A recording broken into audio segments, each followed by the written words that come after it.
जो भी पोयम आप सिलेक्ट करोगे उस पोयम मतलब उस टॉपिक के अंडर जो 2 लाइन दिए पोयम के उसके मीनिंग को आपको समझाना है आपके ओन वर्ड्स में इन द सिमिलर वे जैसे आप स्वमत में या फिर काव्य सौंदर्य में करते हो।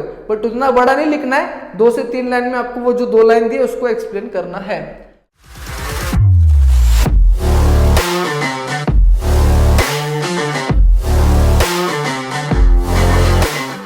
हाय नमस्कार दोस्तों, मैं सर आपका एडिगाता में स्वागत करता हूं। आज हम लोग अगेन एक डिफरेंट वीडियो देखने वाले हैं and in today's video we are going to discuss the third different thing that is पद्य मुद्य कृति। पहला डिफरेंट थिंग हमने डिस्कस किया था स्वमत कृति, सेकंड हमने डिस्कस किया था काव्य सौंदर्य कृति और आज के वीडियो में हम लोग देखेंगे पद्य मुद्य कृति। And in the similar way आज मैं आपको पूरा डिटेल में बताऊंगा ये पद्य मुद्य कृति है क्या, कैसे क्वेश्चंस, कितने मार्क्स के लिए क्वेश्चंस किस तरह से पूछे जाते हैं, उसमें आंसर्स किस तरह से फ्रेम करना है और इस चीज के लिए एक एग्जांपल भी मैं आपको दिखाऊंगा जिसको पढ़ के जिसको समझ में आपको पता चल जाएगा सारी चीजें। और ये सब कुछ अगर आपको जानना है तो इस वीडियो को, इस पर्टिकुलर वीडियो को लास्ट तक जरूर देखना पड़ेगा। तो चलिए शुरू करते हैं। सबसे पहले बता दूं तो ये पद्य मुद्य कृति कहां पे पूछा जाता है?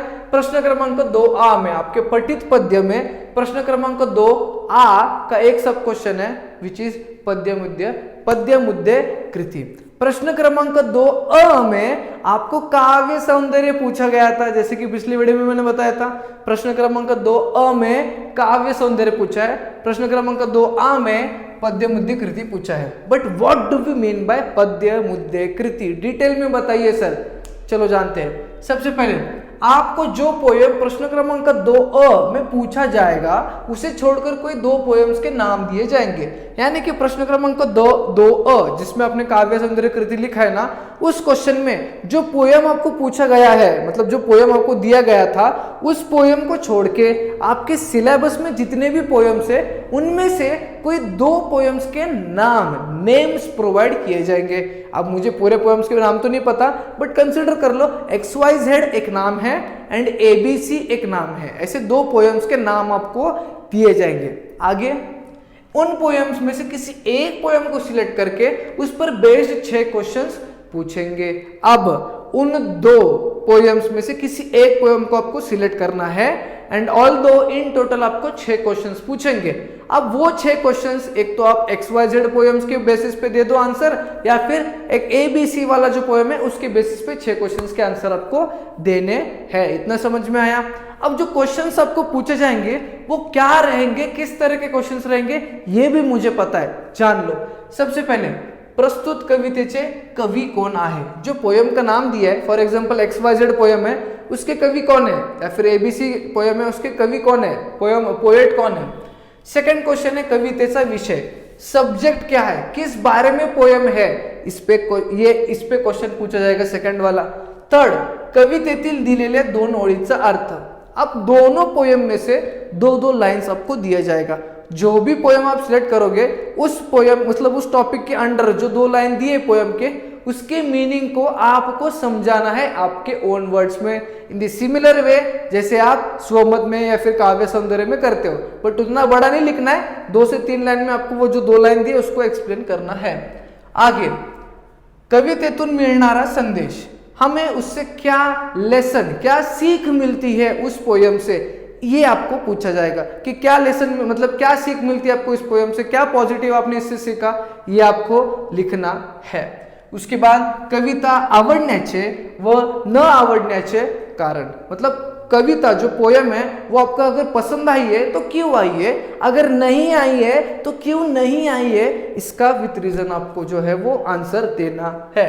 नेक्स्ट, प्रस्तुत कवितेतील शब्दांचा अर्थ। जो कविता आपको दिया है मतलब जो कविता आप सिलेक्ट करोगे उन कविते में से कुछ 4 शब्द आपको दिए जाएंगे, उसके मीनिंग आपको बताना है, उसका क्या लिखना है, मीनिंग आपको लिखना है। XYZ सिलेक्ट करोगे तो उसके 4 वर्ड्स मिलेंगे, ABC पोयम सिलेक्ट करोगे तो उसके भी 4 वर्ड्स मिलेंगे। हाँ, बट कोई एक पोयम सिलेक्ट करते हो तो पूरे के पूरे 6 क्वेश्चंस उसी पोयम के करने हैं। ऐसा नहीं कि पहले के 2 किए बाद में 2 किए फिर पहले के 2 किए, नहीं, ऐसा नहीं चलेगा। XYZ किया है तो XYZ के 6 क्वेश्चंस, ABC किया है तो ABC के 6 क्वेश्चंस। ये टोटली आप पे डिपेंडेंट है कौन सा चूज करोगे। समझ में आया? Now out of this 6 questions पहले दो क्वेश्चंस जो है वो 1 मार्क के रहने वाले हैं। कितने? 1 मार्क के। और ये जो पहले दो क्वेश्चंस है, question number 1 and 2 are compulsory. क्या है वो? कंपलसरी। मतलब 1 और 2 में आपको ऑप्शन नहीं है, 2 क्वेश्चन। ये कितने इजी क्वेश्चंस है, ये आपको दोनों करने हैं। बट क्वेश्चन नंबर 3 से लेके 6 4 क्वेश्चन जो है, इन 4 में से आप 3 कर सकते हो और 1 क्वेश्चन 2 मार्क्स का यहाँ पे रहने वाला है। समझ में आया? एंड इन टोटल इस तरह से आपको ये क्वेश्चन जो है वो 8 मार्क्स के लिए पूछा जाएगा। अब देखो, इससे हमें क्या पता चला कि पोयम का नाम देंगे और उस पर क्वेश्चन पूछेंगे। इसका मतलब आपको उस पोयम का सारा सब कुछ पता होना चाहिए। सारा सब कुछ, यानी मीनिंग, पोएट क्या कहना चाहता है, क्या नहीं कहना चाहता है, क्यों पसंद आया। और ये आप तभी पता कर पाओगे जब आपको उस पोयम का मीनिंग यानी कि अर्थ पता होगा। जैसे कि मैंने प्रश्न क्रमांक 2 काव्य सौंदर्य में भी बताया था, आपको हर एक पोयम का अर्थ जानना इंपॉर्टेंट है। और वही हर एक पोयम का अर्थ जानते हो तो ये प्रश्न क्रमांक 2 का पद्य मुद्य कृति भी आप आसानी से कर पाओगे, जो कि 8 मार्क्स के लिए है। भले आपको 2 मार्क्स अगर छोड़ भी देते काव्य सौंदर्य के, बट ये 8 मार्क्स तो आप नहीं छोड़ सकते। बड़ा वेटेज 8 मार्क्स इज बड़ा ना, तो इसके लिए 8+2 आपके पद्य में है।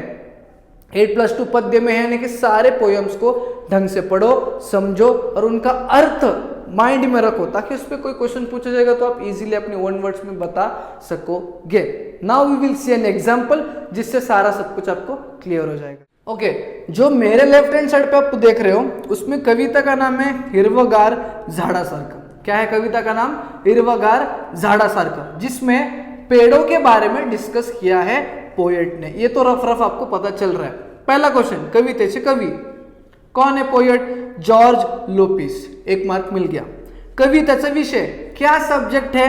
माणसाने आपले आयुष्य झाडासारखे जगावे हे सूत्र या कवितेतून मांडले आहे। यानी कि ह्यूमंस ने अपना लाइफ, ह्यूमंस का लाइफ पेड़ों की तरह हैप्पीली जीना चाहिए, ये हमें कविता में बताया गया है। This is the subject of the poem. खत्म, 2 मार्क्स यहाँ पे मिल गए। थर्ड क्वेश्चन, कवितेतील पुढील 2 ओळींचा सरळ अर्थ लिहा। 2 लाइन्स दिए, उसका सिंपल वर्ड्स में मीनिंग लिख दो।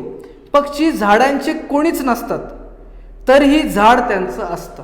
मतलब पक्षी जो बर्ड्स है वो पेड़ों के कोई रिलेटिव्स नहीं लगते, बट पेड़ तब भी हमेशा पक्षी की साइड में, यानी कि बर्ड्स के साइड से रहता है, हमेशा बर्ड्स की केयर करता है। ये फ्रेज है, इसका मीनिंग आपके ओन वर्ड्स में आपको लिखना है। देखो कितना लिखा है, 3 to 4 लाइन्स, ज्यादा खींचना नहीं है। सरल अर्थ है, 2 मार्क्स के लिए, तो 2 मार्क्स के हिसाब से 3-4 लाइन का आंसर आप लिख सकते हो। नेक्स्ट क्वेश्चन, प्रस्तुत कवितेतील मिळणारा संदेश। मतलब इस कविता से क्या संदेश मिलता है, क्या बोल सकते हो, क्या लेसन हमें मिलता है, ये आपको बताना है। यहाँ पे जो लिखा है, कवी जॉर्ज लोपिस यांची मुक्त छंदात लिहिलेली ही कविता आहे। झाडांचे महत्व, झाडांची सहनशीलता, परोपकारी वृत्ती, संकटात ठाम उभे राहण्याची जिद्द या गुणांचे महत्वात या कवितेतून जाणवते। माणसाने झाडासारखे प्रसन्न व हिरवेगार असावे अशी शिकवण ही कविता देते। यानी कि इस कविता में पेड़ का इंपॉर्टेंस तो बताया ही गया है, ऑल्दो पेड़ के कुछ क्वालिटीज भी बताई गई है, जो क्वालिटीज रियली बहुत अच्छी है। जैसे कि बहुत सारी डिफिकल्टीज के बावजूद भी पेड़ खड़ा रहता है और कुछ दिनों के बाद वो फिर से हरा भरा हो जाता है, हैप्पी हो जाता है। उसी तरीके से यही सारे क्वालिटीज को हम ह्यूमंस ने भी अडॉप्ट करना चाहिए और यही हम ह्यूमंस ने पेड़ों से कुछ सीख लेनी चाहिए। ये चीज कविता में डिस्कस की गई है, या फिर ये एक जो लेसन हमें कविता से मिलता है, ये यहाँ पे लिखा है। लास्ट क्वेश्चन पूछा है, मतलब लास्ट नहीं सेकंड लास्ट, कविता आवडण्या व न आवडण्याचे कारण। कविता अगर आपको पसंद आई है तो क्यों आई है, नहीं आई है तो क्यों नहीं आई है। तो वेरी ऑब्वियस, कविता आपको पसंद आई है तो आप यही लिख सकते हो कि जैसे कि कविता में पेड़ का इंपॉर्टेंस तो बताया है, उसके साथ ही साथ पेड़ की कुछ क्वालिटीज बताई है और वो हर एक क्वालिटी में जो है वो अव्वल है, वो प्रथम आ रहा है, मतलब हर एक क्वालिटी में वो सरपास कर रहा है, एकदम टॉप है। और उन्हीं क्वालिटीज को हमें भी अडॉप्ट करना चाहिए हमारे ह्यूमन लाइफ में, ठीक है। उन्हीं क्वालिटीज के द्वारा हम भी सक्सेसफुल, या फिर हम भी अपनी लाइफ अच्छे से हैप्पीली जी सकते हैं। ये चीज जो है मुझे पोयम से पसंद आई। इस तरह से आप जो है वो आंसर को लिख सकते हो। एक बार आपको पोयम समझ में आया तो आंसर किसी भी तरह से आप फ्रेम कर सकते हो। और लास्ट में पूछा है प्रस्तुत कवितेतील शब्दांचे अर्थ। कुछ 4 शब्द दिए, पान, अलगद, मुसाफिर आणि मुगाट। ये 4 शब्द के आपको मीनिंग लिखना है, जो कि लिए है पर्ण, हळूच, प्रवासी और गप्प। अब ये भी मीनिंग्स तभी है आप कर पाओगे ना जब आपको मीनिंग या फिर अर्थ इस पोयम का पता है। समझ में आया? तो आई होप आपको इस क्वेश्चन का पद्य मुद्दी कृति का इंपॉर्टेंस पता चला होगा, इसका फॉर्मेट पता चला होगा, किस तरह से आपको प्रिपेयर करना है ये भी पता चला होगा। और अगर आपको ये सच में सब कुछ जो मैंने बताया ये पसंद आता है, हेल्पफुल लगता है, तो एक लाइक जरूर करना, ज्यादा से ज्यादा बच्चों में शेयर करना, नहीं हो तो चैनल को सब्सक्राइब करके जाना। हम मिलेंगे नई वीडियो में।